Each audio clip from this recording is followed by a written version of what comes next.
I want to tell you about my first experience with piracy. It was in the mid-1980s, and I'd just joined the advertising industry. And yes, I'm older than I look. And we went on a raid, a piracy raid in Mathare Valley. And in this very humble shack in the middle of the slum, we found a little homemade factory in which some young men were busy wrapping soap in the wrapper of our best-selling client's brand. And then, obviously, they were going to sell this. And this was my first experience. And I felt, I knew it was wrong, what they were doing, but I felt slightly amused, partly sorry for them. You know, I thought these are hustlers trying to make a living. And amused because the word piracy at that time had this swashbuckling, Hollywood sort of vibe, you know, piracy, high seas, Mileta Somalis, you know. And it was hard to take seriously. Fast forward 30 years, and I'm here at Storymoja, and we get the unbelievable news. We're such a small publishing company, and we get the unbelievable news that we've won a government tender to be the suppliers of a textbook that is used in secondary schools. It's a very big deal. And we win the tender at the end of December. We send the book off for printing. After we finish the artwork and all that, we send it for printing. And January, the very first week of January, barely days after we send it out, I get a call from one of our salespeople saying, Muthoni, our book is on the street. It's being sold. The book is called Kigogo. Kigogo's on the street. And I said, that can't be. We haven't received it from the printer. And so we report it to the Kenya Copyright Board and the Anti-Counterfeit Police, and we go and we raid this hawker who is selling it on the adrenaline side of Nairobi. And there we find our books. And what had happened is somebody had stolen them from the printer and was selling them there. And we thought, okay, problem, but problem solved. They've just stolen books. It's just a carton. They will, you know, that's contained. Wrong. Within days, I get another call, another place. This time, not even adrenaline side. We're talking, you know, leafy suburb side. And there are books, again, being sold, this time in a bookshop. And when we find out is that what actually happened is somebody went, took the stolen copies, and they have gone and reproduced, scanned, and reproduced relatively poor quality copies, but nevertheless, they were selling them. And again, I repeat, this is before we at Storymoja have received the books from our printer. Our book is on sale. We're in a panic. What's going on? And perhaps I should take this opportunity to tell you what piracy is. Maybe some of you are still unclear. Piracy, according to dictionary.com, is the unauthorized reproduction, sale, or use of somebody's copyrighted material that is illegally obtained. Now, what does that mean? It means, and some of you here, I'm sure, are university students, it means when you've invited me to your university, and this is a true story, and at the end of my talk, you have come to me as fans, very excited. Muthoni, we love your work. You know, sign your book for us. And the book you're presenting for me to sign is a photocopy. That is piracy, right? So I started thinking, is piracy happening only because people are innocent? Maybe they don't know what piracy is. And why don't they know? Or is there something else going on? And then I thought, you know, after I've talked to enough people, I realized a lot of people think publishing equals printing. So therefore, we are doing no more than they are. You know, they photocopy. What's the difference, right? So why are you making such a big deal? I mean, we've had this conversation even with police that we're going on a raid with, you know, where they ask, you know, did they jump over the fence and steal? Did they break down your barriers? You know, what is this? They just have copies that they've copied. What does that mean? But publishing is not just printing. Printing is at the end of a lot of other work. The major investment in publishing is in content creation. We create original content. That means we run workshops, we work closely with authors to develop the books. It means we invest in warehouses, we invest in distribution, we invest in printing, we invest in marketing, we invest in finance, administration, legal, all those other things that are real business. It's a huge investment to get into publishing in this market. And yet, the scale of publishing, the scale of piracy is huge. And it's making nonsense of a lot of this investment. Because just within that month, see, I'm telling you the book we launched and in fact, the book was published, Kigogo was published and printed by the end of January, and we started distributing it in February. We're now in just beginning of April. So when we started distributing in February, between February and March, we've had 10 major cases of piracy that we are actively pursuing through the court system. Just that period. Including the one that was in the papers, and we got a lot of coverage. Thank you very much, Kenyan media. That doesn't always happen, because we're not politicians. But it did make the news that the Kenya Copyright Board had led a raid in which 5.5 million shillings worth of books had been found in the middle of Gong town.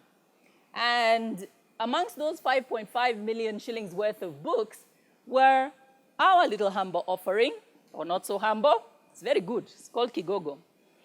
Anyway, there were over 1,000 copies of Kigogo.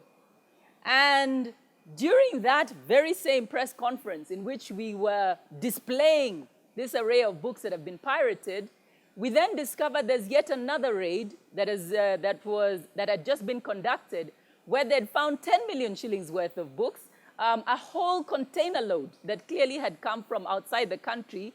They had printed the books in India and had brought them. So it is not a thing. It is a vast criminal enterprise at work. It is well funded.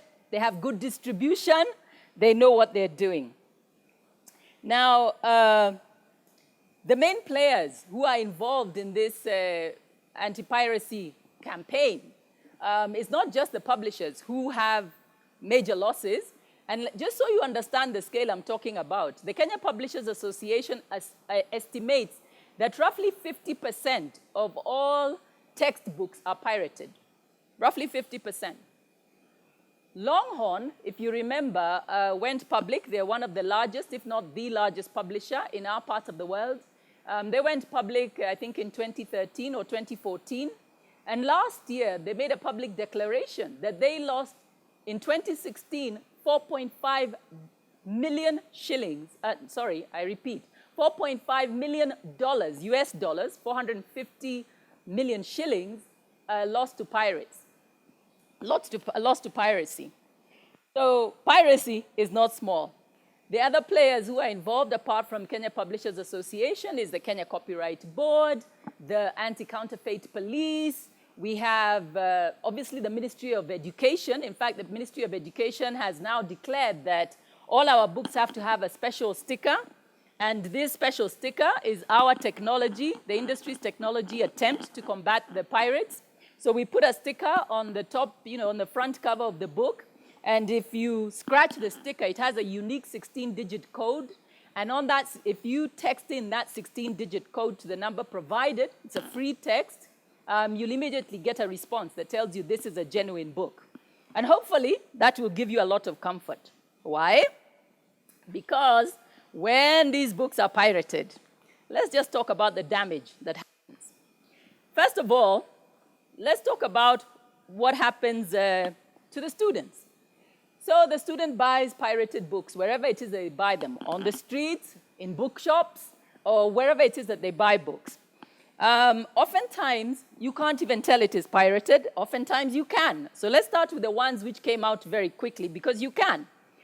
These two books are pirated. Now, you can see the variation in terms of color and all that. But more than that, if you look at these two books more closely, and I'm sorry that you can't see them closely enough, you'll see that the printing is very uneven. It is squiff. If you go through it, you'll see that the binding is very poor. If you go through it, some pages are actually missing. If you go through some of the pirated books, you find, the pages are upside down. You'll find, it's been cut off at the top so that you can't even read the book properly. And this is the book based on which students are going to do their final year KCSE exam. So imagine, you as a parent are paying for that. But you as a parent, you don't even realize what then happens is by buying these books illicitly on the street thinking, and it's not even to save money because pirates sell at the same price since the government mandates the price, says you must sell at that particular price, then what happens is you enable the very people who are going into the schools to steal the books to come and sell on the streets. So beyond piracy, it is also enabling direct theft that schools complain bitterly about. In fact, it's come as a shock to me late in my life, that people actually, in schools, they actually have strong rooms to lock up books and discourage the use of libraries because libraries, they're too free. People can come in and steal the books, and I'm wondering, no, we need libraries. But no, that's a story for another day. There's damage done to the quality of the brand. So when people come to me and they say, Muthoni, you guys, honestly, we like to support African publishers, but you guys can't even print straight. It's a damage to our brand. Why are you chopping off logos? What's, damage to our brand? But it's more than that. It is damage in terms of, you think about 16% of the book price is VAT. Do you think the pirates are handing over their VAT? No, they're not. The answer is no. You can answer. There's damage done. There's damage done in terms of loss of income, but it's not just loss of income at Itu Muthoni's pocket. It's loss of income to authors. So the authors who are sweating hard to try and create good materials, exciting African narratives, etc., they're not getting the royalties they deserve. And what's happening is a lot of authors will then come back to the publisher and they'll say, how can you say my royalties are like this? When I'm seeing my book everywhere, I go to schools, my book is there, everybody's got a copy of it. What do you mean that I'm not earning more royalties than this? And they don't realize, half the sales actually are coming through the rightful publisher. So the loss of income is to authors, it's to the industry itself. It is also an incredible distraction. We're a small publisher, but already months into this game, and we've got 2 full-time people we've hired just to deal with piracy. I am frankly tired of going on raids. It sounds, in fact, I need to write a novel about this. It's unbelievable, the stuff that goes on. There's the cost, you think about the cost. You have to come up with this new technology. You have to stick it manually at the moment because we're just frantically, trying to deal with the issue that, that exists that we're coming into. But it's worse than that. I'm a writer. I've spent 10 years, and a very passionate reader. And I've spent the last 10 years of my life advocating reading for pleasure, preaching the gospel of reading wherever I can, starting Storymoja Festival. We've got leading the national read aloud, where over 400,000 kids read from the same book on the same day. In fact, we have the world record on that, by the way. And there are so many things that we have done as Storymoja, starting libraries in primary schools, all sorts of things that many people have joined hands with us to achieve. And yes, African readership is growing, which is fantastic. So where are the books to feed this growing industry? Well, that's a question many authors ask me. Why aren't you investing more in non-educational materials, in fiction, in exciting non-fiction, in biographies, in other areas, in books about topical affairs? For God's sake, there's so much to write about so that we can shape the world according to our African, let the world see us through our eyes rather than theirs. Let us write the African books from here, not just from there. And what has happened is that we who believe that we can do it, we have the brains, we have the ambition, we want to do it, what's hampered us for a long time is the finances. So when we get a win like Kigogo and we're celebrating not just because that you will make money, but because we'll make the money to really go and do the things we've been, I don't want to say secretly, but the things that we've been really wanting to do, then we're hampered. Because half the revenue goes to the pirates, and then a significant portion of the rest is just fighting those pirates. So suddenly we don't have the financial muscle to go out there and encourage you, the readers, you, the writers, to work with you to create the African narrative. And I find that, it's like killing the baby, the literature baby in the womb before it's born. That's what pirates are doing, and it's wrong, wrong, wrong. So what I want to appeal to you to do, it's not many things. Before we kill stillborn, the next Ben Okris, the next Ellen Bandus, the next Bejamwangis, the next Charlene Keshavjis, can we just say no to piracy? Can we just end this story before we ruin children's education, before we make it impossible to nurture the production of new books? Then please let's say no to piracy. It's not that difficult. With this technology, all it is if you find a sticker, don't just look at it and admire it and say, wow. No, scratch it. First of all, look for it. Don't buy one without a sticker. Scratch it, and please call in and verify. It's not difficult, honestly. It's a free text, actually. It's not even a call. It's a free text, and we'll verify. And if we verify, then you've got the real deal, and you're helping us fight piracy. Please say no to piracy. If you have any information about piracy, anyone selling illegally without stickers, even if it looks like the real deal, like I said, sometimes they print in India or other places and they produce really good books. Even if it doesn't have, as long as it doesn't have the sticker, it's not a bona fide book from Storymoja or indeed from any of the other textbooks or set book publishers. If you know, please whistle blow. If you know, please, please, please, if you know any technology, any solutions, please write to us at info@storymojaafrica.co.ke. Please write to us and let us know. We really need your help to fight piracy. Help me. Say no to piracy.